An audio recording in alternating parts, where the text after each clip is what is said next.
अहम पॉलिटिकल मामलात हैं जिन पर बात करेंगे। एक तो पीपल्स पार्टी ने ऐलान कर दिया है कि उनकी वज़ारत उज़्मा का उम्मीदवार बिलावल भुट्टो होंगे, वही वज़ीर-ए-आज़म बनेंगे। और ये बात सिंध के वज़ीर आला ने कही और बड़ी एक संजीदा बात कही। इसके साथ ही नवीद कमर साहब की भी एक गुफ्तगू है जिसमें उन्होंने कहा कि हम बिल्कुल एक दिन भी जो इलेक्शन है उसका इल्तवा नहीं चाहते। और उन्होंने कहा है कि 8 अगस्त ये प्रपोज़ की गई है डेट कि आप असम्बली डिज़ोल्व कर दें। और असम्बली जो है वो अगर डिज़ोल्व नहीं की गई 2-3 दिन पहले तो ज़ाहिर है उसकी नेचुरल लाइफ जो है वो ग़ालिबन 2-3 दिन के बाद ख़त्म हो जाएगी 12-13 अगस्त को। तो फिर इसका मतलब है कि इलेक्शंस होंगे। फ़र्क सिर्फ ये होगा अगर असम्बली पहले डिज़ोल्व की गई तो 90 दिनों में इलेक्शन होंगे, और अगर अपने टाइम पे असम्बली तहलील होती है तो फिर 60 डेज़ में इलेक्शंस होंगे। लेकिन ये बड़ी अहम गुफ्तगू है जो पीपल्स पार्टी ने जो आज की है, क्योंकि मौलाना फजलुर रहमान के जो तर्जमान है JUIF के असलम गौरी, उन्होंने ये कहा था कि जनाब ये तो जो सारा आदम एतमाद के बाद हुकूमत में जाना ये सब कुछ ये तो पीपल्स पार्टी ने और जरदारी साहब की सोच थी, हम तो फौरी तौर पर आदम एतमाद के बाद इलेक्शंस में जाना चाहते थे। एक बड़ी अजीब सी खिचड़ी जो बनी है इस पर हम बात करेंगे।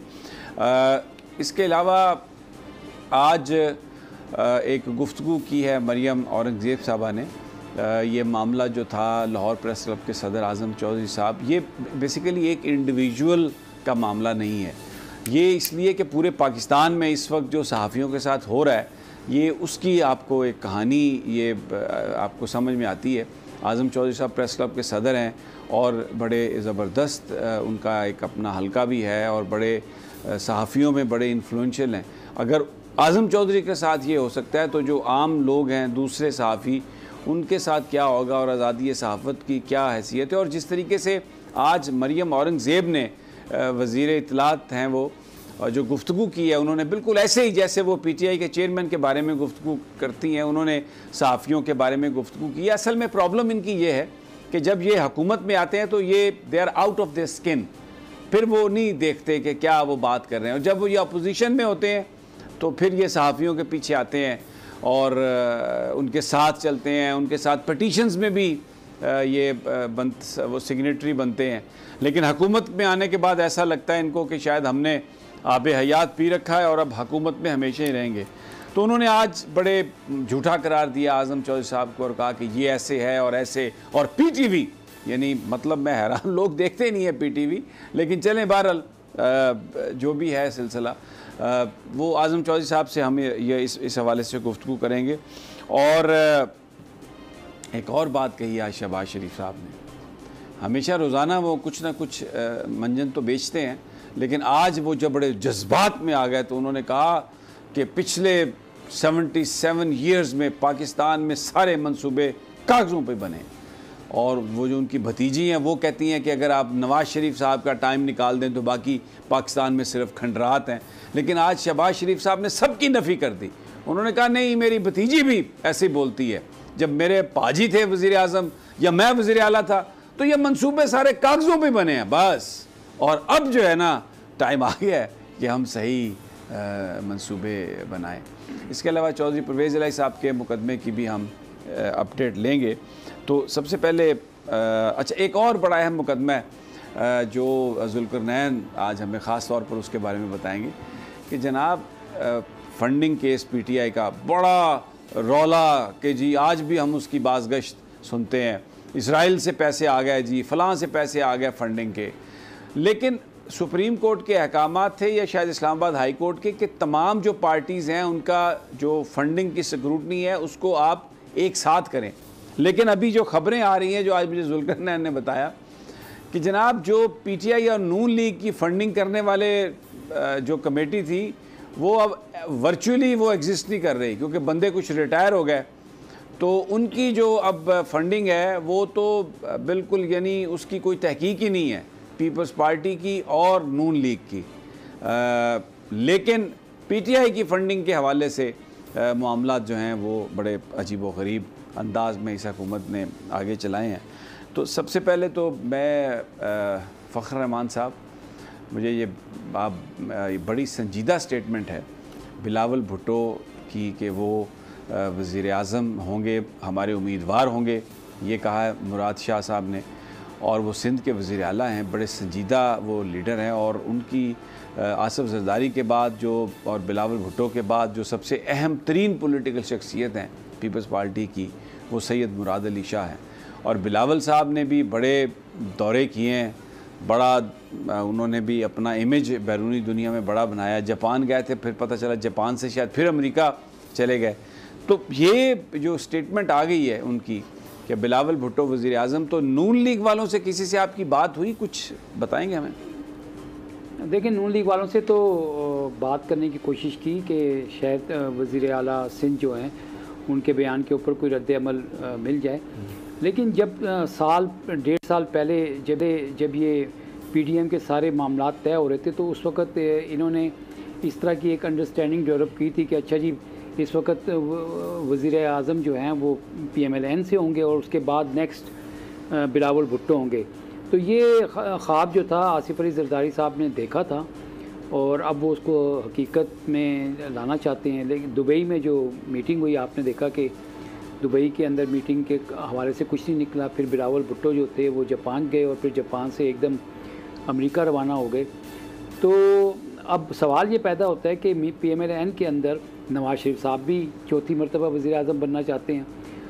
मरियम के बारे में भी ख्वाहिशात ऐसी थी कि उन्होंने बनना है, और शहबाज शरीफ जो हैं वो भी अपनी कंटिन्यूटी चाहते हैं। तो ये पीपल्स पार्टी PMLN के अंदर वज़ारत उज़्मा के हवाले से और जो आइंदा का सियासी लाएअमल है उसके ऊपर एक डेडलॉक जो है वो नज़र आ रहा है। मुझे ये बताएं, ये बड़ी अहम बात है। देखें, नवाज शरीफ साहब इस वक्त वतन वापस नहीं आ पा रहे। वो अभी तक कोई उनको गारंटी चाहिए या जो भी चाहिए, उनके भाई की गवर्नमेंट है लेकिन वो नहीं आ रहे। दुबई से वो सऊदी अरब चले गए, पता नहीं कितने दिन वहाँ पे क़याम करते हैं और उसके बाद उन्होंने वापस चले जाना है लंदन, अभी इधर नहीं आ रहे।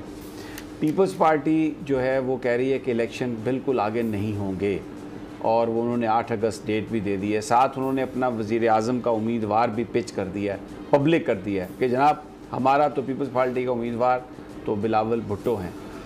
तो इन हालात में जो नून लीग है वो तो इस वक्त जो पार्टी जिसको वो चौथी दफ़ा वज़ीर आज़म बनाना चाहते हैं वो तो अभी पाकिस्तान आने की पोजीशन में ही नहीं है। और जो शहबाज शरीफ साहब हैं उनके ऊपर तो एक तलवार लटक रही है, अदालत से किसी भी वक्त किसी तरह का भी फ़ैसला आ सकता है।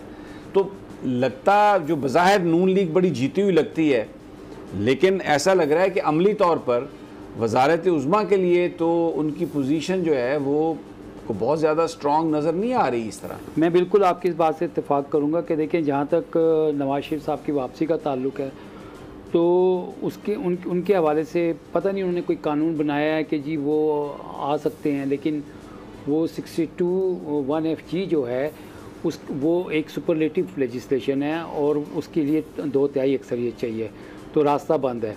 इसी तरह से जहाँ तक मरियम का ताल्लुक़ है तो उसके भी चांसेस जो हैं वो कम है। जो कानूनी तौर पर जो हर्डल हैं वो तो नज़र आ रहे हैं। अब जहाँ तक बिलावल भुट्टो के वज़ीर आज़म बनने का जो मामला है, इसी के ऊपर वो ये पीपल्स पार्टी जो है, आसिफ अली जरदारी जो हैं, वो इसी के ऊपर बात को हतमी करना चाहते हैं कि अब टर्न हमारा है। और ये जो बात ऐसे ही नहीं है, मैं आपको पाकिस्तान पीपल्स पार्टी के बड़े ही मुस्तनद ज़राए से ये कह सकता हूँ, जो मुझे पहले भी उन्होंने ये बात कही थी कि जब आसिफ अली जरदारी कोई बात करते हैं तो उसके पीछे एक वज़न होता है और वो ऐसे हवा में नहीं बात करते। अब बिलावल भुट्टो को वज़ीर आज़म बनाने का जो मंसूबा है वो उन्होंने बहुत पहले बनाया था, लेकिन अब इसके अंदर PMLN अच्छा, चले मैं आपकी बात में समझ जुल्करनैन ज़रा थोड़ी सी अदालत की बात भी कर लेते हैं। ये शहबाज शरीफ साहब, नवाज शरीफ साहब की अहलियत के हवाले से, अगरचे वो उन्होंने एक ऑर्डिनरी लेजिस्लेशन कर दी है, बहुत सारे लोग कहते हैं कि ये आप तय्युन जो है वो इस ऑर्डिनरी लेजिस्लेशन से नहीं हो सकता, और शायद यही वजह है कि अभी तक नवाज शरीफ साहब वापस नहीं आए, उन्होंने अपने आप को सरेंडर नहीं किया। तो इन हालात में, और देखें 14 मई को इंतखाब कराने की जो बात थी उसमें जो फंडिंग नहीं हुई, वो शहबाज शरीफ साहब बतौर वज़ीर आज़म डायरेक्टली उसमें ज़िम्मेदार हैं, इसहाक डार साहब उसमें ज़िम्मेदार हैं, आज़म तारड़ साहब उसमें, नज़ीर आज़म तारड़ साहब उसमें ज़िम्मेदार हैं, राना सनाउल्लाह साहब उसमें ज़िम्मेदार हैं। तो अदालत जिस वक्त भी चाहे तौहीन अदालत की जो कार्रवाई है उसको इनिशिएट कर सकती है। वो तो अदालत ने खुद नहीं की, क्योंकि उनका मसला था कि इलेक्शन। अच्छा, अब 13 को अगर असम्बलियाँ डिज़ोल्व होती हैं और शहबाज शरीफ साहब वज़ीर-ए-आज़म नहीं है, तो उसके बाद 17 सितंबर और 13 के बीच में 1 महीने से कुछ दिन ज़्यादा हैं, तो तौहीन अदालत की कार्रवाई सुप्रीम कोर्ट कर सकती है। देखिए समी साहब, कर तो सकती है, लेकिन ये तौहीन अदालत की कार्रवाई फ़िलहाल होती नज़र नहीं आ रही।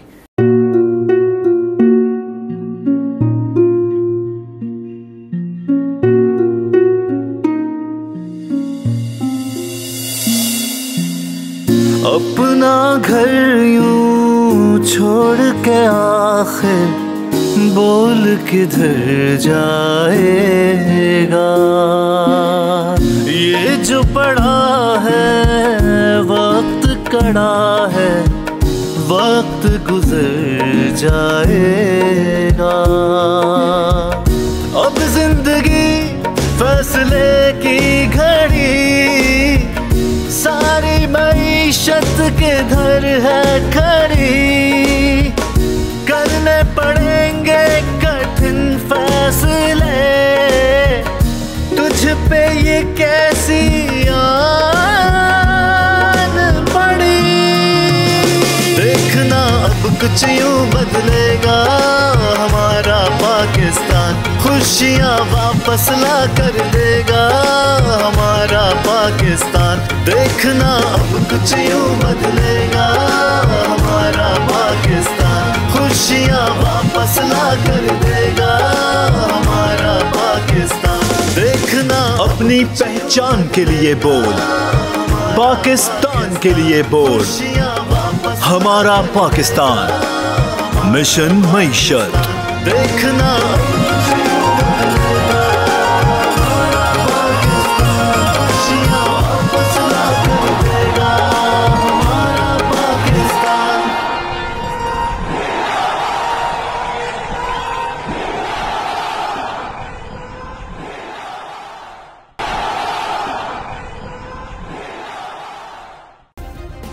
सब्सक्राइब करें और बेल दबाएं ताकि कोई खबर रह न जाए।